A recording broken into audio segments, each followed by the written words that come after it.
Bueno, yo voy a ser bastante más tangible, lo cual no quiere decir que me puedes tocar, Roberto, lo siento.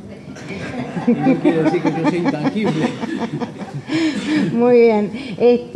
Bueno, en realidad, primero que nada, agradecerles a todos y a todas por la invitación para poder compartir este espacio que espero que sea de intercambio y que podamos generar, que no solamente nos escuchen, sino después también poder discutir un poco sobre las distintas miradas.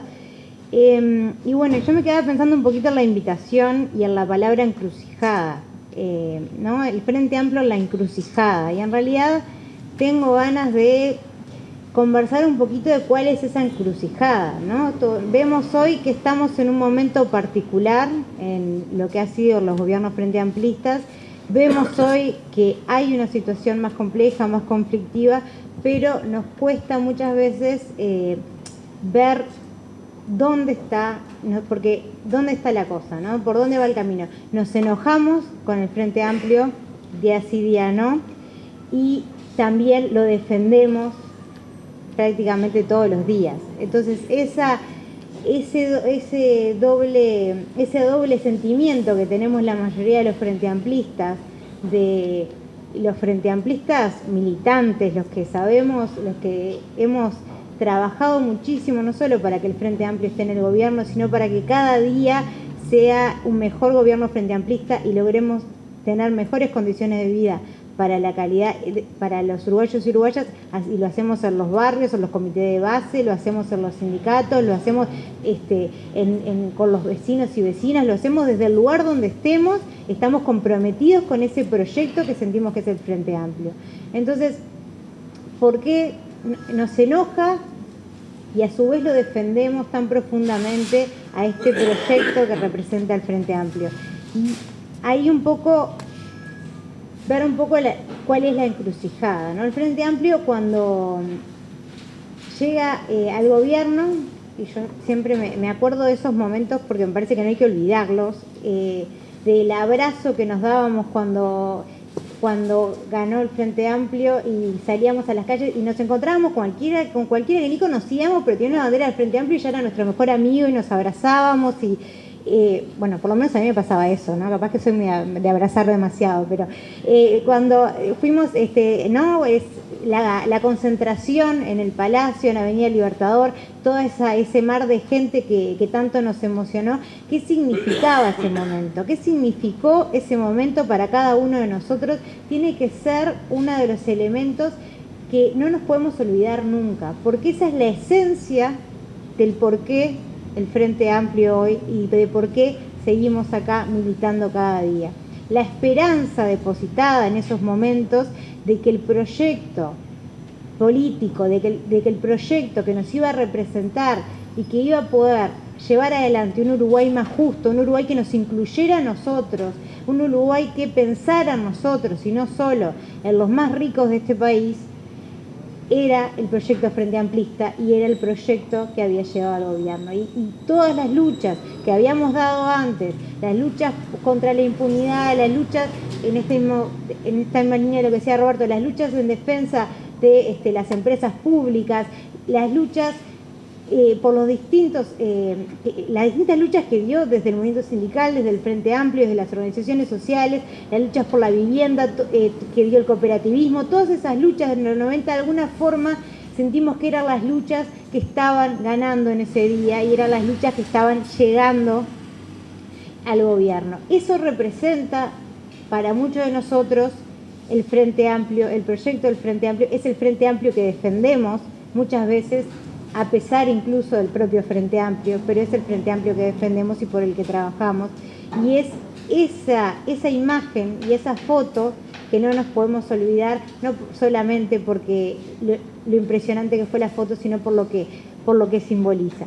¿Qué pasó en ese momento? Bueno, pasaron muchas cosas, creo que todos podemos ver en nuestros barrios muchas cosas que han cambiado, muchas mejoras que hemos tenido, no solo en nuestras familias, no solo, bueno, cuando hablamos de la mejora del salario, de la disminución del desempleo a números históricos, pero vayamos a veces yo siempre digo cosas muy pequeñas, ¿no? Siempre paso por las pequeñas plazas de los barrios ¿no? Y siempre siento que eso es un pequeño signo de los avances que vamos dando, ¿no? Las plazas limpias, las plazas con lugares para que jueguen nuestros niños, y en la mayoría de los barrios y en los barrios más pobres también, como también tenemos mucho por hacer. Para mí esas placitas que yo siempre paso y digo, mirá esa placita, porque es como un símbolo chiquito de esa dignidad que queremos para todos y todas. Yo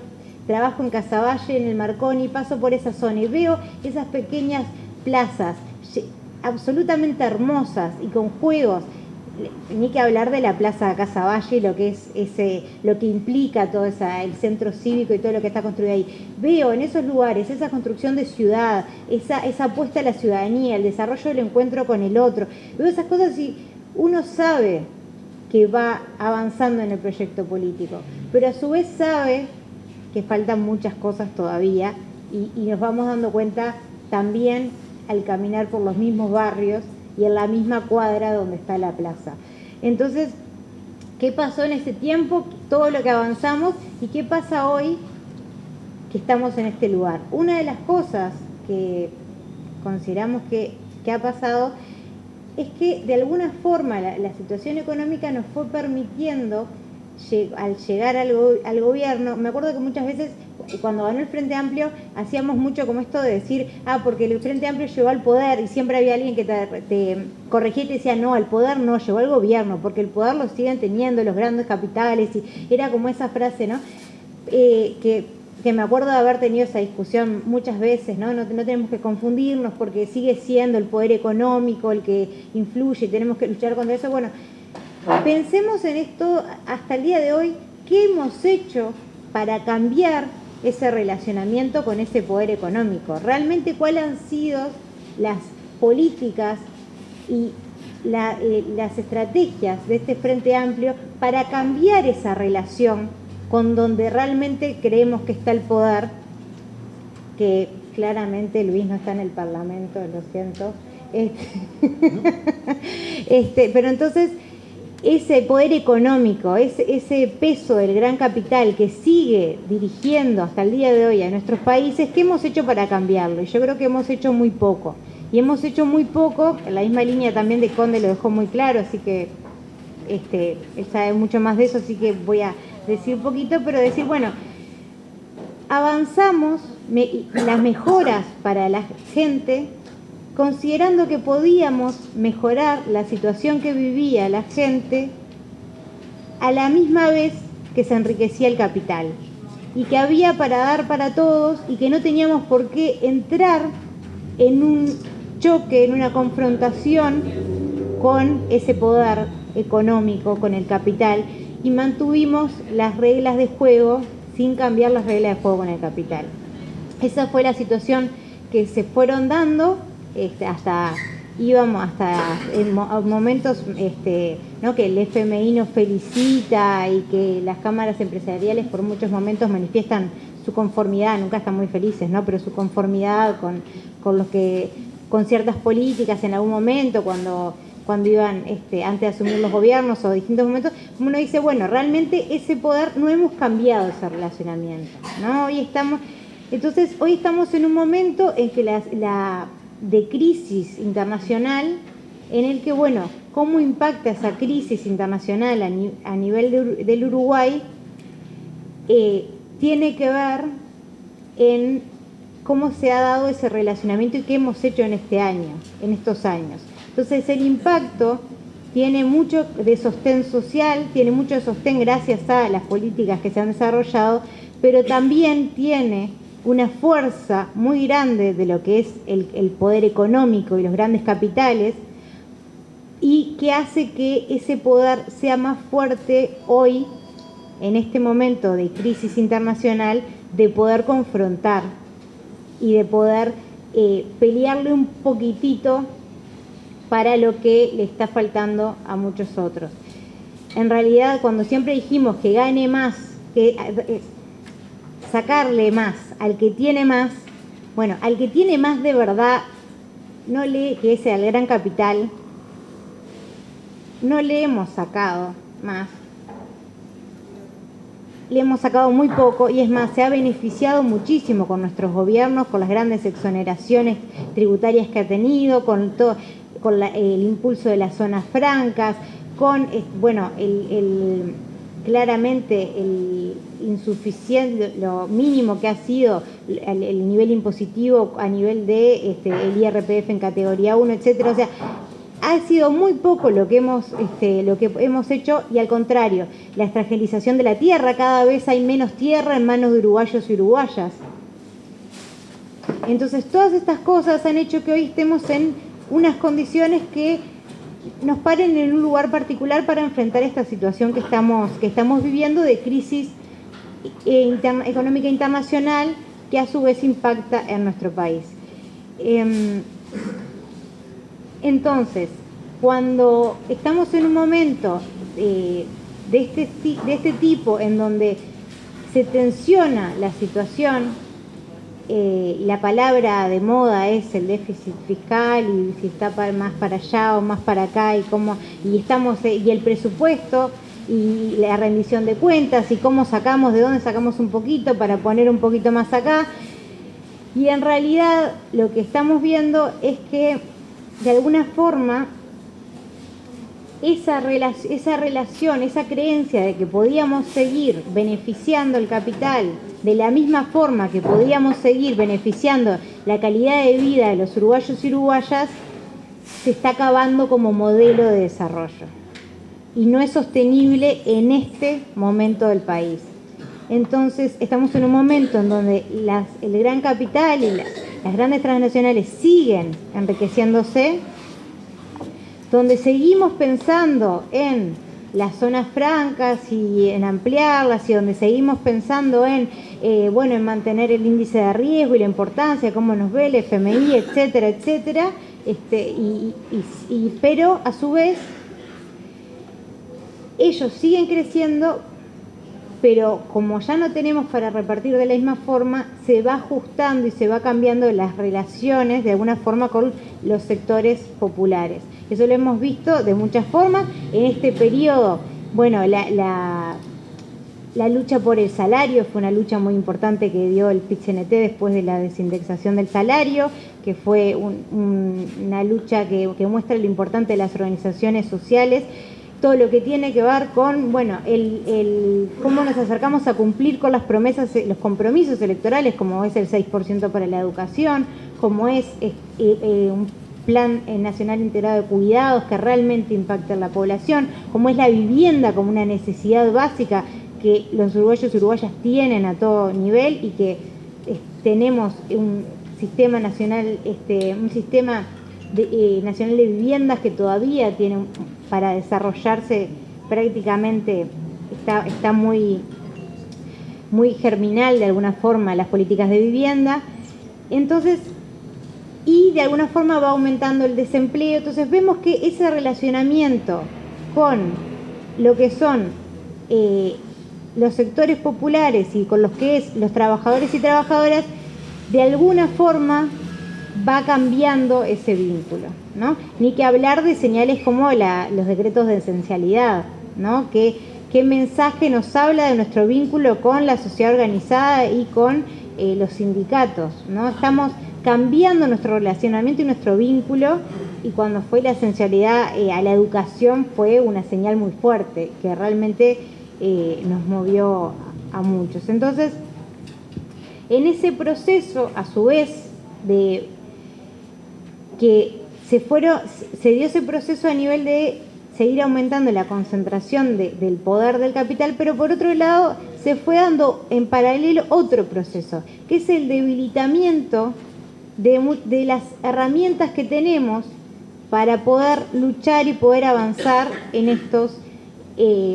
estas concepciones de izquierda. La primera herramienta que tenemos para poder fortalecer las miradas de izquierda y para fortalecer las políticas es el Frente Amplio, es nuestra fuerza política. Y en este proceso, en estos años, hemos visto cómo se ha debilitado como el principal actor político es el Ejecutivo, que elitiza de alguna forma las decisiones y la información que no llega a los uruguayos y uruguayas en general, pero que no llega a los militantes de los comités de base. Vamos a los comités de base y la información de lo que está pasando, las grandes decisiones, no pasan por la fuerza política y no logramos ser parte realmente de esas decisiones. Entonces hoy estamos hablando de pensar nuevas formas de participación, de los medios digitales, que son todas propuestas bienvenidas e interesantes, pero si los lugares de participación que tenemos hoy ya no los validamos, ni los priorizamos, ni le damos el lugar que les corresponde, entonces es un doble discurso que no podemos sostener por mucho tiempo. Necesitamos fortalecer el rol protagónico del Frente Amplio, porque el Frente Amplio sigue siendo, y sobre todo desde sus bases, ese lugar de izquierda que permite, que tiene de alguna forma la esencia que nos permite seguir construyendo ese proyecto alternativo que es el Frente Amplio. Entonces, ejemplos de eso fue el Congreso Rodney Arismendi. Fuimos al Congreso con una propuesta de documento que era prácticamente un retroceso ideológico para el Frente Amplio, un documento sumamente conservador por ser liviana y tibia con el documento, y el Congreso de militantes de base logró cambiar casi todos, prácticamente todos los puntos del documento se cambiaron y todos los aportes a ese documento fueron por izquierda. No hubo un solo aporte, un solo comité de base que llegara a fundamentar una propuesta que afirmara esa lógica más conservadora y de retroceso del proceso del Frente Amplio como izquierda. Entonces, eso habla de que, bueno, fortalecer al Frente Amplio como herramienta también es fortalecer la izquierda. Hoy estamos discutiendo un documento de estrategia en el Frente Amplio y es un documento que tiene elementos interesantes que se está discutiendo en el plenario, que tuvo su primer parte y ahora está en un cuarto intermedio que se levanta el 1 de julio. ¿Y qué pasa? En ese documento vemos que falta, para empezar, un análisis tenemos que partir para pensar la estrategia de una autocrítica real de en qué situación estamos y cuáles son nuestras fortalezas y nuestras debilidades.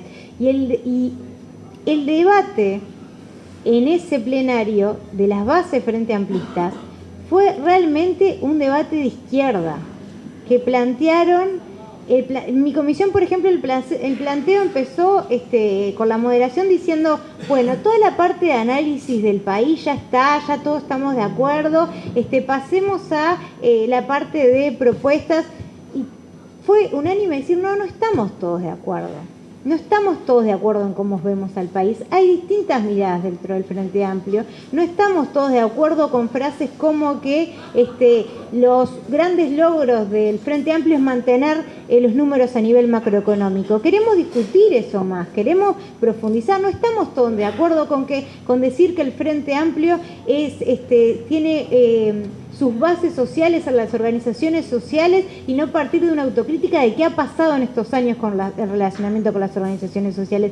Y se abrió un debate muy interesante, también fortaleciendo por izquierda todos los aportes, que bueno, veremos en la segunda parte cómo se recoge ese debate, ¿no? Pero de alguna forma, ese debilitamiento de la fuerza política, con un secretariado donde prácticamente la información que pasa se centraliza ahí y no va ni siquiera a la mesa política, que es el organismo que nosotros votamos para que sea nuestra dirección, no al secretariado, que no lo votamos nosotros, y donde, bueno, de alguna forma debilita la estructura. Y esa es una lucha que tenemos que dar adentro del Frente Amplio, adentro de los comités de base, es ganar el territorio de nuestra propia casa, que es el Frente Amplio. Entonces, en este contexto, claramente, el Frente Amplio desde el gobierno no se ha planteado una mirada que apueste a elementos superadores del capitalismo. Nosotros claramente nos reivindicamos como socialistas y socialistas libertarios, y desde ese lugar el otro día me preguntaban, bueno, pero en una entrevista me decían, bueno, pero ustedes pusieron acá en esta declaración que creen, siguen creyendo en el socialismo y la libertad. Está difícil esa, me acuerdo que me dijo el periodista. Y bueno, sí, no estamos planteando que la revolución socialista esté a la vuelta de la esquina, como en algún momento pensamos, sino que estamos planteando de que hay ciertos cambios que van avanzando a garantizar concepciones socialistas que ojalá algún día nos lleven a una revolución socialista. Pero, ¿qué tiene que ver? Tiene que ver con los cambios estructurales, con los cambios que garanticen que no sean políticas puntuales, sino que garanticen que en la estructura del país queda garantizado ese derecho. Con el Sistema Nacional Integrado de Salud, capaz que la forma más clara de ver una reforma estructural. Se cambió el sistema de salud y está instalado un nuevo sistema donde los uruguayos y uruguayas ganamos en derecho en el acceso a la salud. Bueno, en la mayoría de las otras áreas no hemos tenido las reformas estructurales que nos permitan, por un lado, instalar como estructural la garantía de los derechos y por otro lado, a su vez, decir, bueno, esto no es algo que va a ir y venir según quien esté en el gobierno, esto es algo que es un derecho adquirido, ganado e instalado en la sociedad. En ese sentido, nosotros hemos tenido varias propuestas para fortalecer esa mirada de generar esas reformas estructurales a nivel de elementos que son necesarios como la vivienda, a nivel de lo que tiene que ver con una reforma tributaria que grave realmente al capital, que eso es una forma de generar una estructura de cambio de relacionamiento con el capital también, en una pequeña medida, pero lo es. Y a su vez, una mirada desde el socialismo tiene que ver con una mirada reconociendo que la sociedad no la vamos a cambiar solamente desde el gobierno y que el principal actor ha sido y sigue siendo la sociedad organizada. Lo fue en los 90 cuando se organizaba para luchar contra la privatización de las empresas públicas, lo sigue siendo hoy cuando las mujeres se organizan para que no se penalice el aborto, cuando los grupos, cuando el PIT-CNT sale a luchar por el trabajo y por que se mantenga el salario real. Sigue siendo hoy la sociedad organizada la que es el aliado principal para un proceso de transformación. ¿Cómo se da esa relación? ¿La estamos profundizando o la estamos alejando y deteriorando de a poco? Yo hoy, en estos días, estamos trabajando lo que es el proyecto que eso sería todo otro tema, de ley de salud mental, la reforma una reforma muy necesaria y que sí sería un cambio estructural importante con el cierre de los manicomios, de la ley de salud mental. Cuando yo tengo que ver a qué voz priorizo a la hora de escuchar, por supuesto que voy a escuchar a las sociedades de psiquiatría, por supuesto que voy a escuchar a todos los actores involucrados, pero la voz de las organizaciones sociales, de 54 organizaciones sociales nucleadas en una comisión, es la voz prioritaria, porque para mí la sociedad organizada es la que tiene la mirada que nos va a ayudar a transformar la realidad, y es la mirada crítica de izquierda, que además el otro día nos lo plantearon muy claro, ¿no? O sea, o sacan una ley de izquierda o sacan una ley de derecha, es así.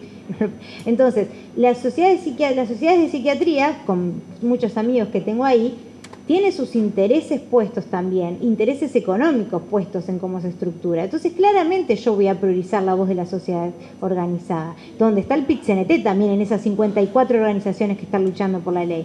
Entonces, pero eso que es tan obvio para alguno de nosotros, el escuchar a la sociedad organizada, no está siendo tan obvio para otros compañeros. Entonces, de alguna forma,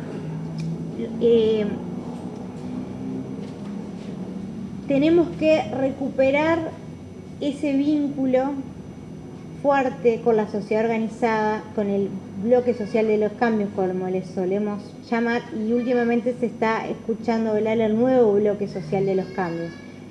Y a mí me gustaría profundizar en esto porque me gusta que mis compañeros después me peguen un poco cuando salgo, pero en realidad hoy hay otra trama a nivel de la sociedad organizada. Ya cuando hablamos de la sociedad no estamos hablando solamente de las viejas organizaciones que nos representaban y que siguen siendo hoy vigentes y en la lucha, como el PIT-CNT o la FEU o FUCBAM. Son organizaciones que son fundamentales para el... Pero han surgido muchas otras, desde lo que ha sido la lucha por la diversidad sexual, desde lo que ha sido de estas organizaciones que se están nucleando en torno a distintos proyectos, y también las organizaciones feministas, porque 300.000 personas marchando, con esa foto impresionante, otra foto que nos tenemos que quedar, 300.000 personas marchando por ni una menos, porque no queremos más mujeres muertas por el solo hecho de ser mujer,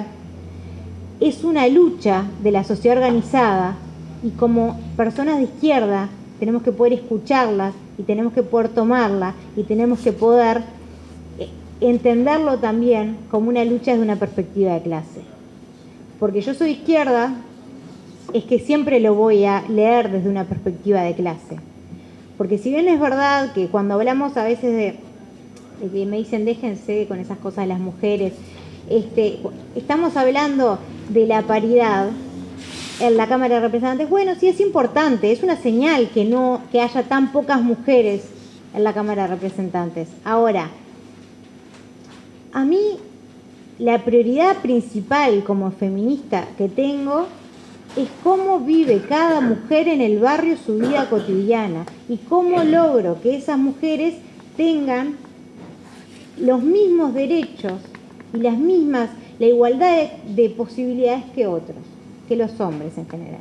Cuando yo veo empresas como Fripur que contratan mujeres, madres, solteras, porque eso solo es una condición que las hace ser más fácilmente explotadas, las hace más débiles, les prohíbo el derecho a sindicalizarse, cuando son mujeres de origen extranjero, boliviano, que están en situación de semi-esclavitud, como empleadas domésticas en la casa de las mismas familias dueñas de Fripur. Bueno, eso habla de que cuando hablamos de las mujeres también estamos hablando de la lucha de clases y también estamos hablando de una injusticia de clase, porque las mujeres hoy tienen mayor desempleo que los hombres, tienen peores condiciones de trabajo y más aún si son madres solteras, porque el capitalismo además se organiza la sociedad en función de sus propios beneficios. Entonces, ¿qué tenemos? Al principio, ¿qué servía? Que la mujer estuviera en la casa para simplemente crear mano de obra, ¿no? Entonces, que se dedicara a tener hijos y a mantener al obrero para que pudiera salir a trabajar. Cuando ya no le alcanzó el capitalismo, la mujer entra al mercado laboral y empieza entonces a trabajar, que fue un paso importante para las mujeres. Ahora, ¿por eso dejamos de ser explotadas las mujeres? No, ahora tenemos la doble explotación. La misma explotación que tuvieron siempre los hombres, la explotación capital-trabajo, que la seguimos teniendo, pero además tenemos la explotación del patriarcado, que nos hace que la mayoría de las mujeres siguen siendo no solo trabajando fuera de su casa, sino las que trabajan adentro de la casa, porque el trabajo de lavar la casa, de limpiar, de cuidar a los hijos, de cuidar a los enfermos, no se repartió de igual manera. Entonces, cuando yo hablo de esas cosas y cuando me defino como feminista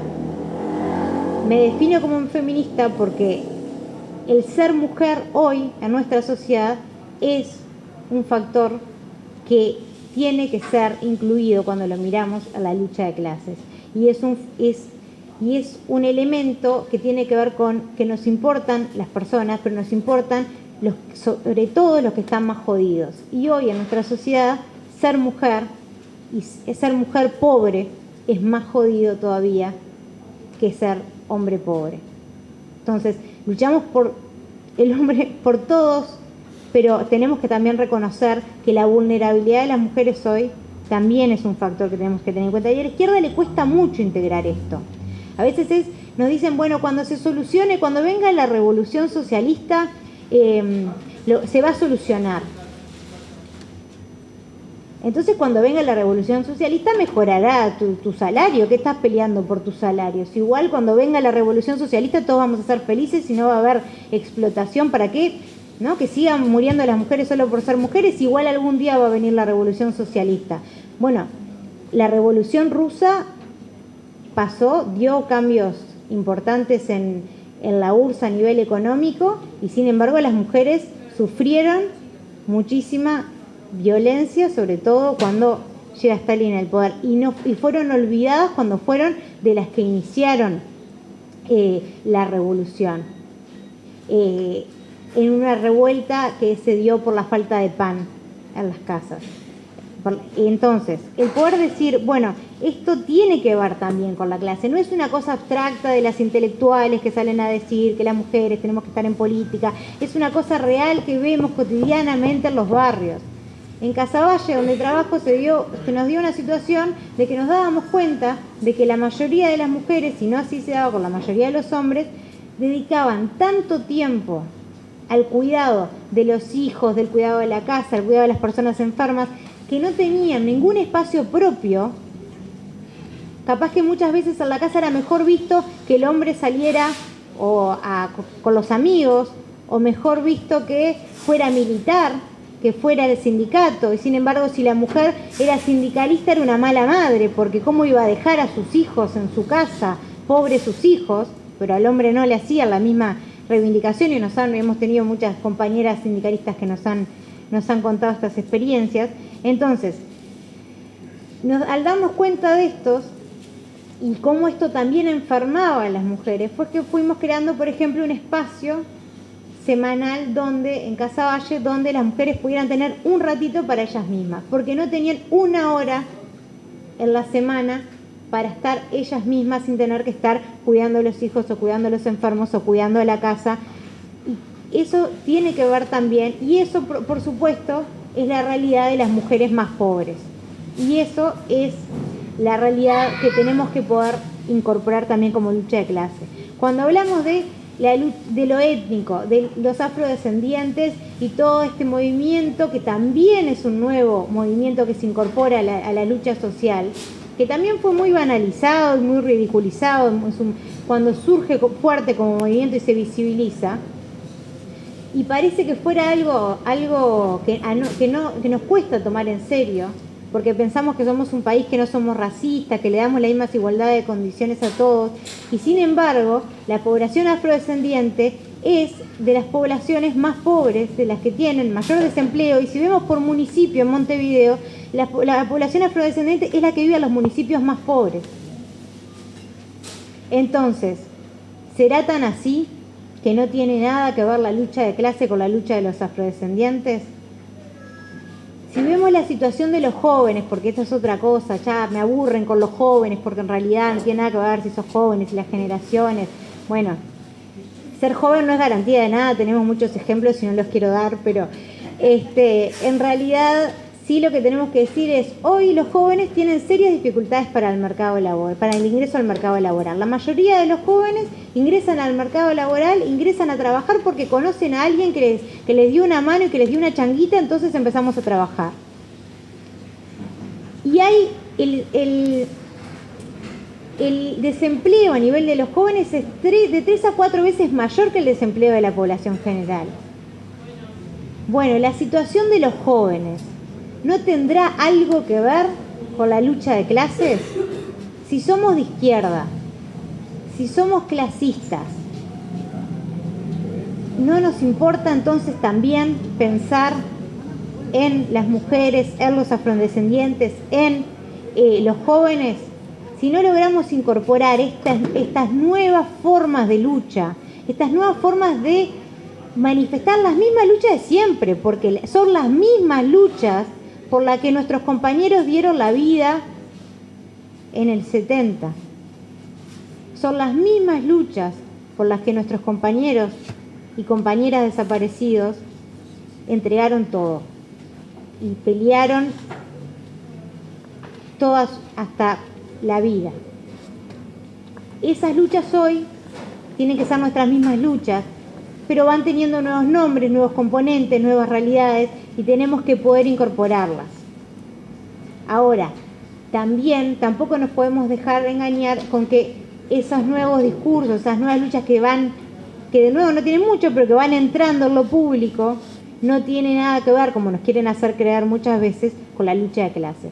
Son luchas que tienen que ser de izquierda o no son transformadoras de verdad. Yo no quiero un parlamento lleno de mujeres ricas intelectuales. No me cambia nada. Entonces, ¿cómo lo vinculamos desde ese lugar, desde un lugar de clase y desde un lugar de izquierda para poder sumarlo a un proyecto transformador?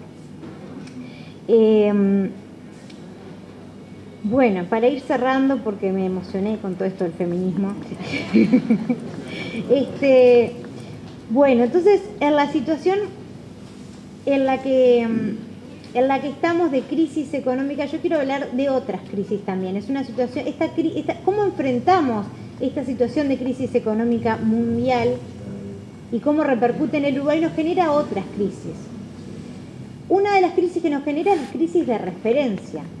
Cuando queremos ver a quién miramos como referente ético, moral, de lucha, que nos represente, que sabemos que pelea por nosotros.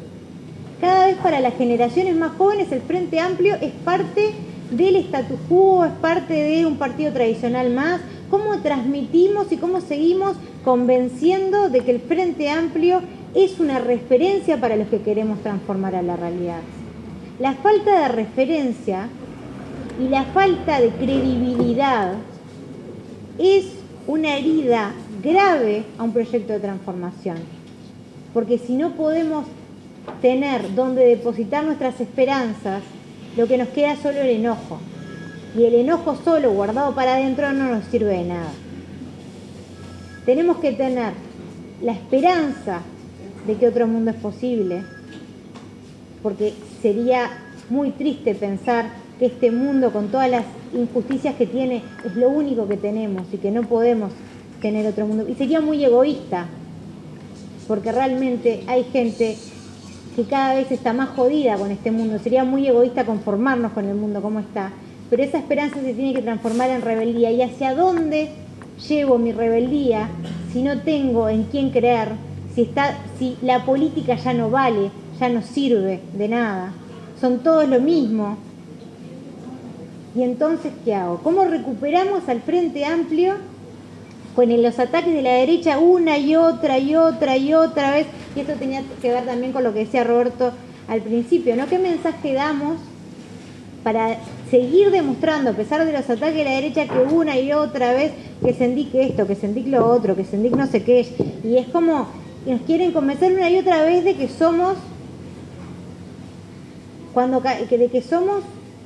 corruptos, y no es así. Somos un proyecto alternativo, pero somos un proyecto alternativo también ético, y también ese proyecto alternativo ético tenemos que defenderlo, tenemos que exigirlo y tenemos que pelearlo en cada momento.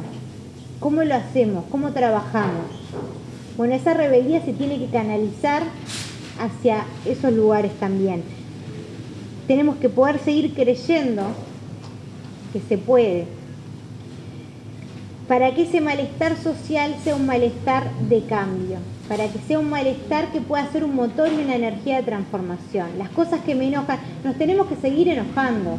Si hay gente que duerme en la calle, nos tenemos que seguir enojando. Si el sueldo no da para que la familia viva dignamente, nos tiene que seguir enojando, nos tiene que seguir calentando. Ahora, ¿qué hacemos con esa calentura que tenemos? Tenemos que poder enojarnos, indignarnos y salir a luchar. Y salir a luchar hoy, el único lugar posible dentro de lo político partidario es el Frente Amplio. Y tenemos que seguir apostando a fortalecerlo por izquierda para que no deje de ser ese lugar que represente nuestras rebeldías y nuestras esperanzas. Bueno, voy a ir terminando entonces. Que ya no sé qué decir, no me entiendo. Bueno, entonces esas transformaciones que queremos dar son económicas. Hemos planteado en estos años muchísimas alternativas que nos dijeron que eran impresentables, que no podía ser, que no podíamos hablar de gravar al capital, que no, pues se ponían más impuestos. Bueno, parece en estos días que algún impuesto se va a poner, o sea que no era tan loco las cosas que decían los compañeros y compañeras de izquierda, lo que decía el Cuesta Duarte, parece que no era tan loco, alguna cosa de esa, parece que algo de sentido podía llegar a tener. Tiene que tener un cambio cultural, un cambio de cómo me relaciono con el otro, un cambio de cómo, bueno, hablábamos de muchos elementos que tienen que ver con cómo nos relacionamos culturalmente, cuál es el discurso hegemónico que tenemos, y bueno, tenemos que seguir creyendo. Es sumamente necesario, hoy más que nunca, seguir creyendo que otro mundo es posible. Ya no podemos decir solamente otro mundo es posible. Es imprescindible creer que otro mundo es posible y seguir trabajando desde donde estamos para que ese otro mundo posible cada vez sea un poquitito más posible. Muchas gracias.